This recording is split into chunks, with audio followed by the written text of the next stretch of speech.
नमः। नमस्तेऽस्तु भगवन् विश्वेश्वराय महादेवाय त्र्यम्बकाय त्रिपुरान्तकाय त्रिकाग्निकालाय कालाग्निरुद्राय नीलकण्ठाय मृत्युञ्जयाय सर्वेश्वराय सदाशिवाय श्रीमान् महादेवाय नमः। ॐ नमः शम्भवाय च मयोभवाय च नमः शङ्कराय च मयस्कराय च नमः शिवाय च शिवतराय च। ॐ त्र्यम्बकं यजामहे सुगन्धिं पुष्टिवर्धनम् उर्वारुकमिव बन्धनान् मृत्योर्मुक्ष्यमामृतात्।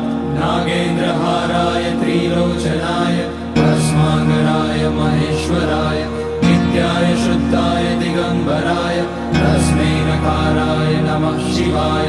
मन्दाकिनी सलिलचन्दन चर्चिताय नन्दीश्वर प्रमथनाथ महेश्वराय